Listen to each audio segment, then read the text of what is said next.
guys! Happy December! You are still watching Joy in Alberta and I am Joy Fajardo. Welcome back to our YouTube channel. For today's video, papakita namin sa inyo ang iba sa aming mga binili sa Amazon.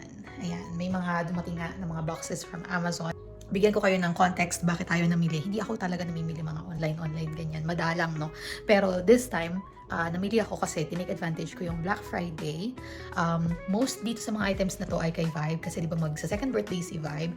And parang instead of a birthday party, we thought to give her an upgrade dun sa kanyang play area. Kasi nga, di ba, naiinip yung mga bagets, so kailangan natin silang bigyan ng space. So, ayun, instead na bigyan nga natin si Vibe ng bonggang birthday party, nag-decide kami na this year, we'll do something different and something that's really for Vibe. So, we're gonna upgrade yung kanyang play area sa second floor and lalagyan natin siya ng maliit lang naman na slide kasi ayaw ko ng mataas kasi baka matapakan niya. Eh, di ba may open to below kami. So, maliit na slide lang.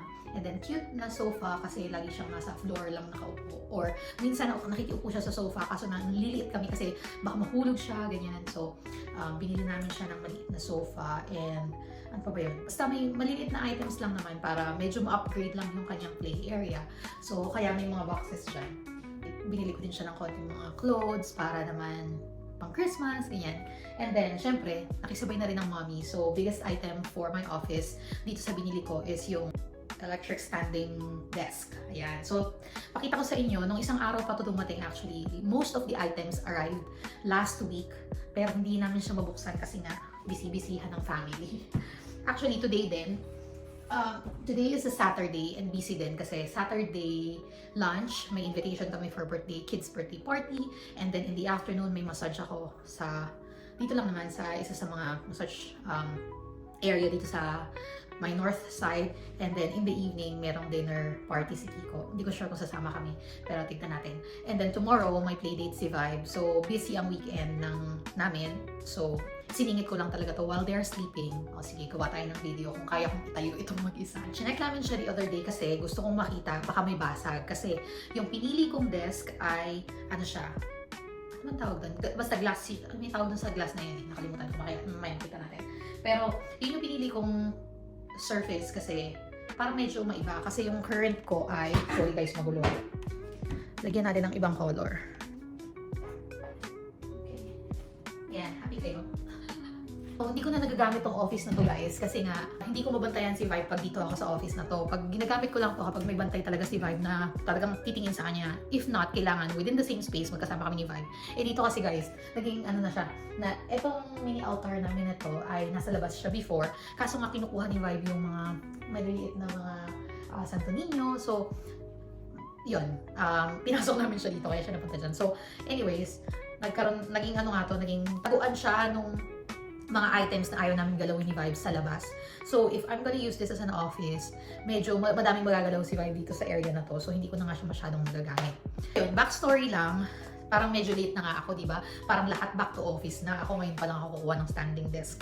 So, back in 2019, naaalala ko nung nag-start yung pandemic, even before the pandemic, I'm really working from home naman. Pero kasi, sa PEI, meron kaming office. So, tapos wala pa naman akong baby at that time. So, ang nangyayari is, pumupunta ako sa office ng madalas. Naalala ko nung sinusundo pa ako nila Kuya Andrew, ni Kuya Billy, kung sino ang available nun. Kasi nga, yung bus sa PEI, medyo limited yung time, ganyan. So, anyway, nag-office ako sa PEI na office and then madalang lang ako mag-work sa bahay nung before pandemic. Tapos nung nag-start na yung pandemic, yun na nga, parang everyone started working remote, tapos naging in demand masyado, pati yung gaming chair, napakamahal, kasi nga mataas yung demand, lahat mahal. So, ang naaalala ko nun guys is, nag-work ako sa sofa, ang table ko is yung high chair, nandun lang yung laptop ko. And then, after nun, binigyan yata ako nila Ate Grace tsaka ni Kuya Andrew ng study table. Hindi ko sure actually kung saan nanggaling yung study table na yun. Tapos, nag-upgrade ako ng konti, bumili ako yung meron na siyang dihatak na ganun for the keyboard. Imagine 2019, no? Kasi, syempre, nasa apartment kami noon, nag-iipon kami ng pang-down payment ng bahay. So, parang ayaw namin gumastos talaga. So, one of the biggest purchase that I had back then was that gaming chair na natatandaan ko ay nasa $200 yata. Meron akong video doon nung binuo ko yun. It's a red gaming chair.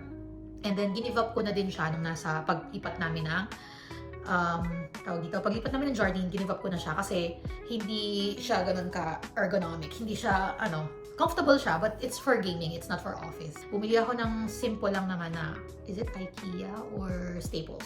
Basta bumili ako ng super simple lang na I think $100 lang yung pinalit ko dun sa gaming chair na yon.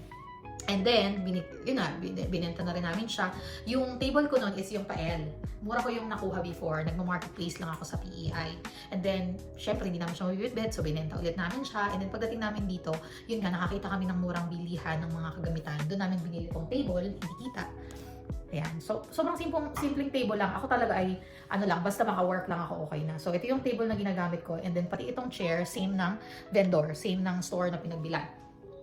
Ngayon, syempre, talagang wala na akong office, wala na akong chance na pumunta ng office dahil wala namang office yung work ko, wala silang office dito sa Alberta. So, talagang full-time, 100% sa bahay ako unless I want to work at a coffee shop or I want to go to the library, kasi dito yung mga library, pwede kang mag-book ng mga rooms para kung, alam mo yun. So, unless I want to make an effort to do that, I don't have a choice but to really stay 100% remote, like at home. So, because of that, I decided na kumuha na rin ng standing desk. Kasi meron akong walking pad, pero hindi ko siya magamit masyado kasi ang purpose ko sana sa walking pad is, alam niyo yun, yung mga nakikita natin habang nag-work sila. So, hindi ko magawa kasi wala naman ako standing desk. So, ginagamit ko lang siya separately, not during at work or whatever. So, anyway, yun ang story. Yun ang backstory kung bakit tayo bumili ngayon ng standing desk na, sabi ko nga sa inyo, late na. Sana dapat pa siya. Cost nitong ating standing desk, sabi ko nga sa inyo, Black Friday kasi siya, I think, is less than $300. Or, yeah, 200 something. Parang ganun.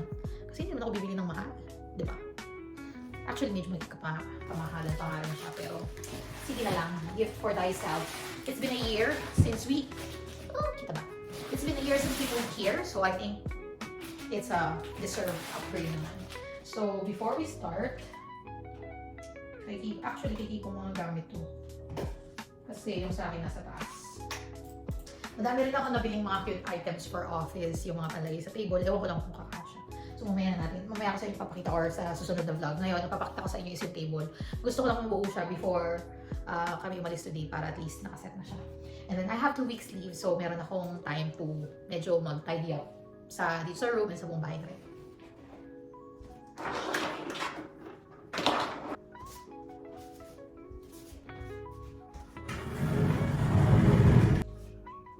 So, all tables out. Mag-set up na tayo ng bagong table natin. So, yung lumaking table na nanggaling dito, iakit ko siya sa taas kasi may space sa taas sa labas ng mga rooms na saktong-sakto siya doon. Mamaya papakita ko sa inyo or sa mga susunod na panahon pag naiakit na namin, papakita ko sa inyo, saktong-sakto talaga siya. May spot doon na may ganun talaga sa wall. So, sakto siya doon. Doon ako nag-office before pero nag-move ako doon sa play area ni Vibe, which is yung second living area namin. Kasi nga, mas maluwag yun para kay Vibe, para may laruan siya. Nilipat ko doon yung maliit kong table. So right now, I have 3 work tables at home na. This is the third balik. So yung isa is yung nanggaling dito, yung pangalawa is yung bago, yung pangatlo is yung nasa taas na maliit lang siya. Yung maliit na yun, hindi ko sure kung i-keep natin. Pag-isipan muna natin yun siya. I have a visitor! Hi! Walang gisingan? Ha? Walang gisingan to? Hi! Good morning! Aww. Ilong. Good morning! How are you? Good morning! Say hi! Ay. Yan lang, yung tama yun. Pagan ba? Hindi, paganda. Hi, Santa! Oh, hey! Bring Santa! Santa lang yun. Oh. Hindi na kulay ng markis mo Hindi ko ako mag-notice din na. Oh. Santa.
Wow.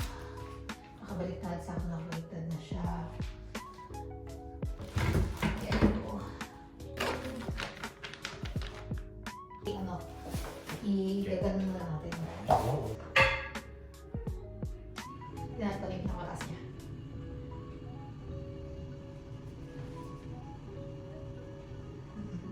Grabe naman, ang takad naman ang gagamit ito. Oh, probably. Oh, there you go. So, hindi naman siguro gagamitin siya ng ganito sa taas. Oh, diba? Parang na akong makaano nito. Ang taas, diba? Tapos, meron siyang ganito, oh, pang USB charge, tapos C Type-C, USB Type-C, tapos meron siyang ganito. Manipis na manipis lang, pero ano yun, ball pen, notebook, or keyboard. Yan, ganyan siya. And then, yan. Saka, nabasa ko pala guys, pwede itong gawing, ewan ko, alam ko yun eh, yung pwede mo siyang sulatan ng marker na, ano, na mawiwipe. Manipis lang talaga siya, tapos nakaalsa yung, ano dito, yung number. Ito kasi nakapasok siya ganyan. And then, mukha siyang sturdy tignan. Although, yung glass lang naman talaga ito eh, kasi sa loob, empty naman siya. Yung glass lang din talaga, pero mukha naman makapal yung glass. Yan. So, ganyan siya. Ganda lang. So yan, mamaya natin ayusin to. Meron akong mga binili na cute items na pwedeng pang design dito. Yan. Pero ganyan siya. Actually, kasi laki lang din to nung tinanggal ko. Ang difference lang is umaangat nga siya. Plus, ano siya, glass. Yun lang yung difference. Yeah, I think everything is good. Ganda. Okay, so number 1. Step 1. Parang hirap to ah. Yung pag ang dali lang. Ito parang medyo hirap-hirap to.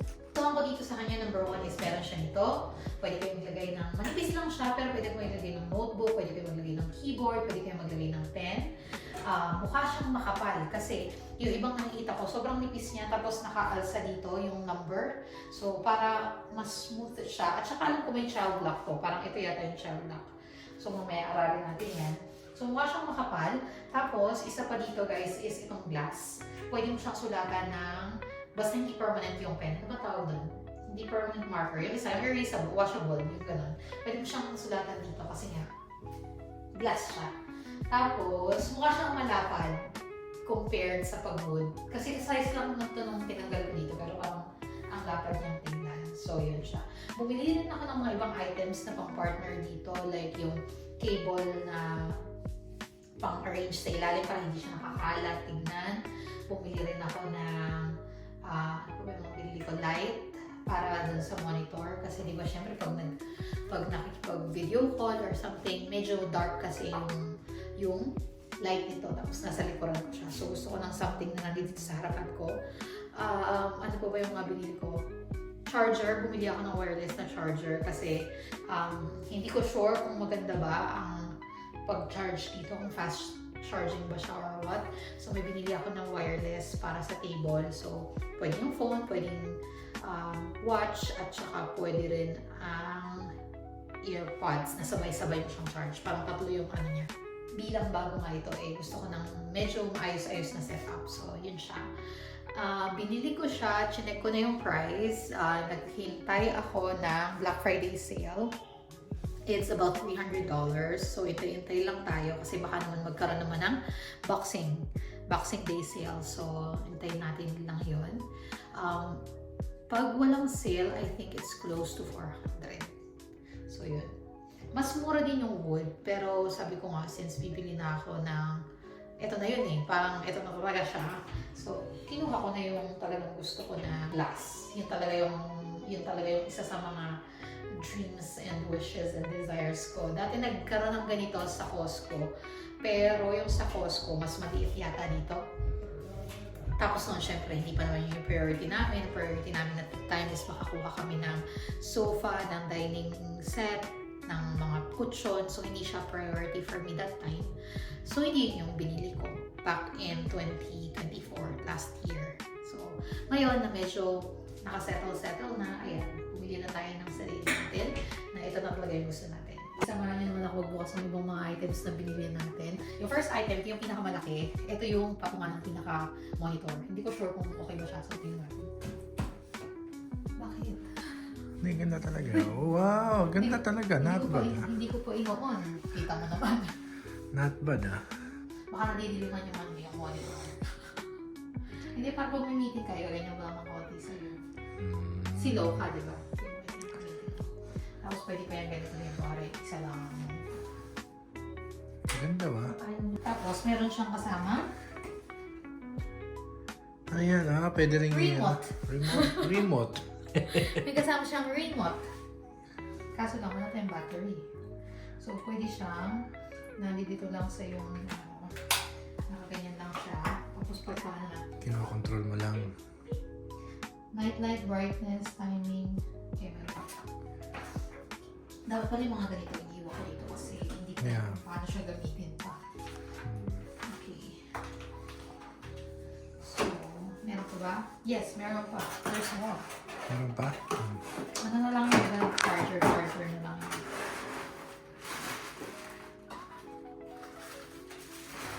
Pakita mo yung setup mo.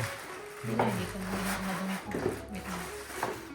Meron din tayo nitong 3-in-1 wireless charger. Pwede na siyang pang cellphone, pang earpods, tsaka pang relo. Parang parang may pampakit lang tayo dito sa lamesa para masulit. Di ba? Marami akong nakikitaan na may ganito. Post. Ilaw lang siya. Parang tuyo lang. Thank you for watching!